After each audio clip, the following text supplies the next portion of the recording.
Hi friends, welcome in Gyanav. Today we are discussing the topic COA, Computer System Organization Architecture.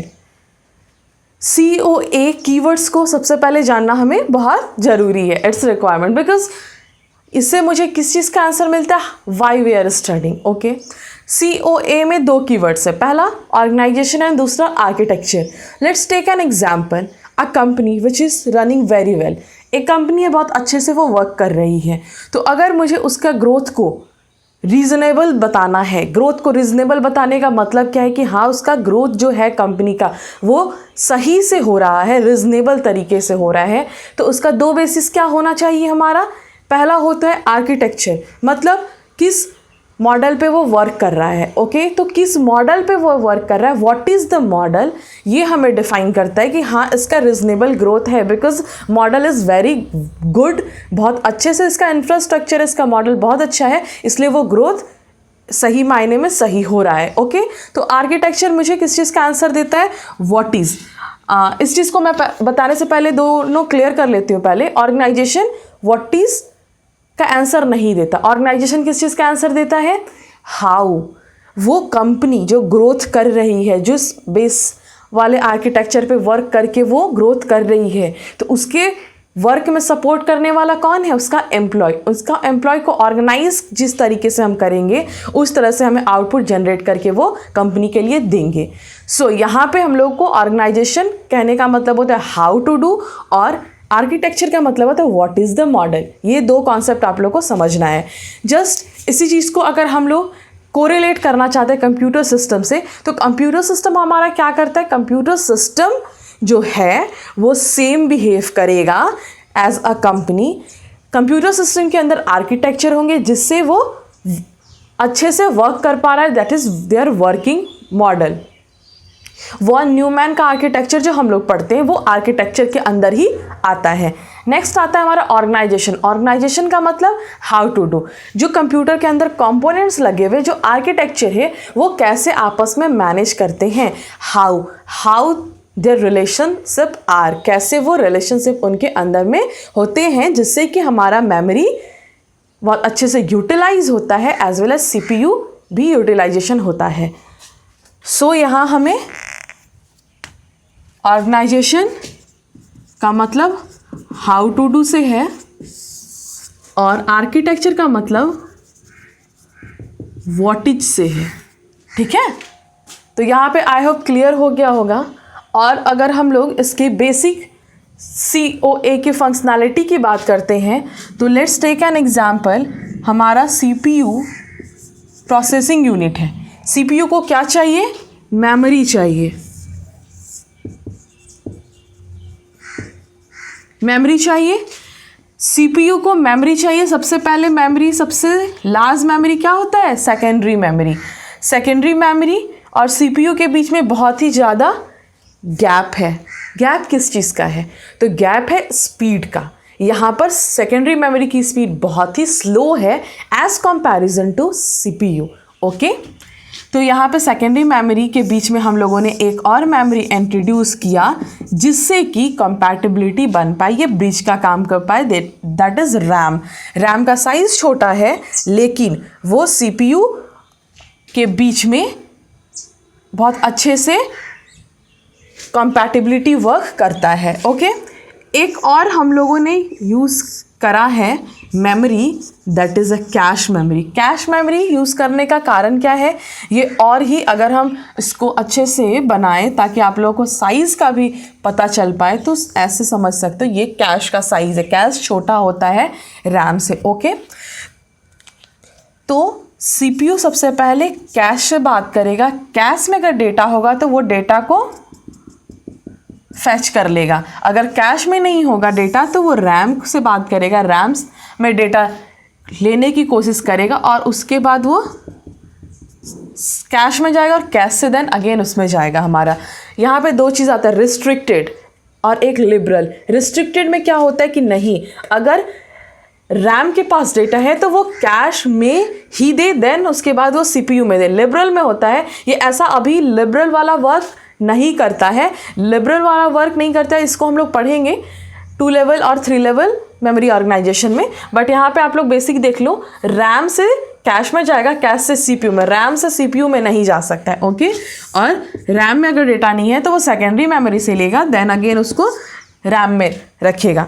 अच्छा, आप ये याद करिए कि जब सेकेंडरी मेमोरी से हम रैम में डेटा को डालते हैं तो यहाँ पे हम लोगों को स्मॉलेस्ट यूनिट यूज़ करते हैं मेमोरी का। मेमोरी का किसके मेमोरी का? तो सेकेंडरी मेमोरी जो है वो जो स्मॉलेस्ट यूनिट में डेटा को स्टोर करती है, that is page. I hope याद आ रहा होगा आप लोग को। पेज यहाँ पे क्या होता है? फ्रेम्स। और यहाँ पे क्या होता है? ये आप लोग ओएस में ये पढ़ें बट ये नहीं पढ़ें। अगर सीओए पढ़ रहे हैं तो यहाँ पे आपको पता होना चाहिए, कैश जो स्टोर करता है अपना डेटा कैश लाइंस में स्टोर करता है। ओके, तो सबसे बड़ा कन्फ्यूज़न यहाँ पे ये होता है, ओएस में भी अगर हम मेमोरी ही पढ़ रहे हैं और सीओए में भी अगर मेमोरी ही पढ़ना है तो what is the difference? Difference is RAM and secondary memory के जो रिलेशनशिप को हम लोगों को पढ़ना है वो ओएस में पढ़ना है। आई होप ये समझ आ रहा होगा। और कैश और रैम के जो डिफरेंस होते हैं ना, जो डिफरेंस नहीं कह सकते हैं, मेमोरी का जो रिलेशनशिप होता है वो यहाँ पढ़ना है हमें सीओए में। आई होप ये आपको क्लियर बहुत अच्छे से होगा। यहाँ पे एक और हम लोग बहुत अच्छा टर्म यूज़ करने वाले हैं, सीपीयू से इंटरकनेक्टेड। मतलब सीपीयू के पास भी एक बहुत छोटे साइज का डेटा स्टोर करने का एलिमेंट होता है, दैट इज रजिस्टर्स। ओके, ये रजिस्टर, इस रजिस्टर में ही वो लोड करते हैं इंस्ट्रक्शन को और वो इंस्ट्रक्शन के थ्रू फेच होता है कैश मेमोरी से डेटा। ओके, तो अब यूजीसी नेट के लिए अगर हम लोग पर्टिकुलरली बात करते हैं तो क्वेश्चंस कहाँ से आएंगे? बिकॉज हम लोग अगर सीओए पढ़ रहे हैं तो किस लिए पढ़ रहे हैं? ताकि हम लोगों को क्वेश्चन सॉल्व हो सके। तो मैं बहुत क्लियर बताना चाहूँगी, यूजीसी नेट में 8 to 11 क्वेश्चन देखा जाए तो सीओए से आता है per year.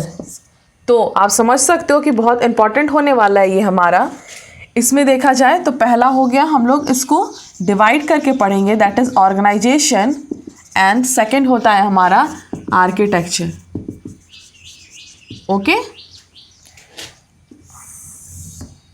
Organisation and architecture, इसमें भी हमारा 4 ब्रॉड कैटेगरी पढ़ने वाले हैं हम लोग। पहला हो जाएगा ऑर्गेनाइजेशन की बात कर रहा है, हाउ की बात कर रहा है, तो यहाँ पे हम लोगों को मेमोरी इंटरफेसिंग तो पढ़ना ही है।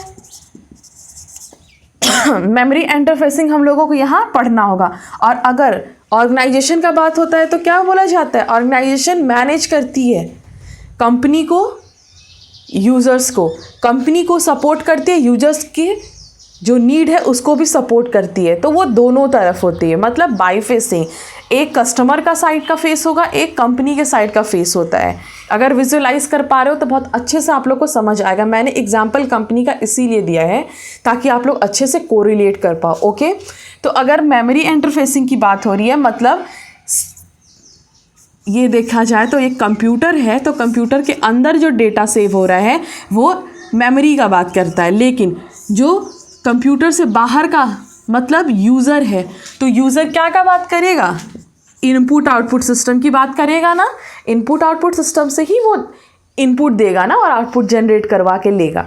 तो यहाँ पे मेमोरी इंटरफेसिंग अगर पढ़ रहे हो आप तो आईओ इंटरफेसिंग पढ़ना होगा ना। यस, फिर आते हैं हम लोग, यहाँ पढ़ने के बाद क्या करना है हम लोग को? एक और चीज़ है 2 लेवल, एंड भी आप बोल सकते हो, एंड ही लिख लो और नहीं, एंड 3 लेवल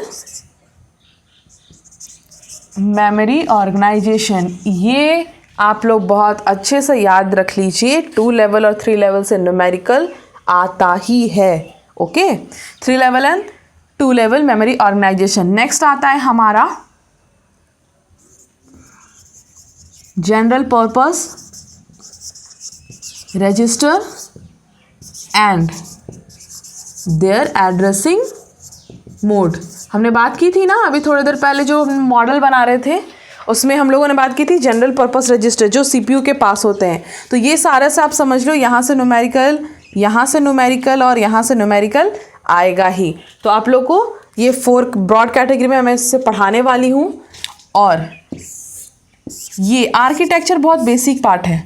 सो आर्किटेक्चर से बहुत ही, अगर क्वेश्चन की स्पेशली बात करते हैं हम लोग, तो यहाँ से आप सपोज कर सकते हो अगर 11 क्वेश्चन है हमारा तो 7 से 8 क्वेश्चन यहीं से आने वाला है। और अगर यहाँ से बात करते हैं 2 से 3 क्वेश्चन यहाँ से आने वाला है। ठीक है, तो आप लोग इसको बहुत अच्छे से समझ पा रहे होगे। 7 से अगर 8 क्वेश्चन आ रहा है तो इसका वेटेज कितना है। ठीक है, आर्किटेक्चर की बात करते हैं। आर्किटेक्चर में क्या होगा हमारा, सिंपल। आर्किटेक्चर क्या बात करता है, बाइनरी नंबर से रिलेटेड, बाइनरी डिजिट से रिलेटेड ये बात करेगा। तो यहाँ पर हम लोगों को पढ़ना होगा डेटा रिप्रेजेंटेशन। सेकंड आता है हमारा नंबर सिस्टम। आप लोग देखे होंगे ना UGC नेट का जो आप लोग टेस्ट सीरीज़ बना रहे होंगे या फिर प्रीवियस ईयर क्वेश्चन देख रहे होंगे, तो नंबर सिस्टम से ज़रूर ही क्वेश्चन रहते हैं। हेक्साडेसिमल, ये सबसे कन्वर्जन, ऑफ कोर्स यहाँ पे क्या पढ़ना होगा हम लोग को, कन्वर्जन। ठीक है, और नेक्स्ट की अगर बात करते हैं हम लोग data representation, number system, conversion. मैंने यहाँ डबल टिक क्यों लगाया है, डबल टिक लगाने का मतलब यही है कि यहाँ पर कभी कभी आजकल पाइपलाइनिंग से क्वेश्चंस आते हैं। ओके, तो पाइपलाइनिंग यहाँ हम लोगों को पढ़ना बहुत ज़रूरी है।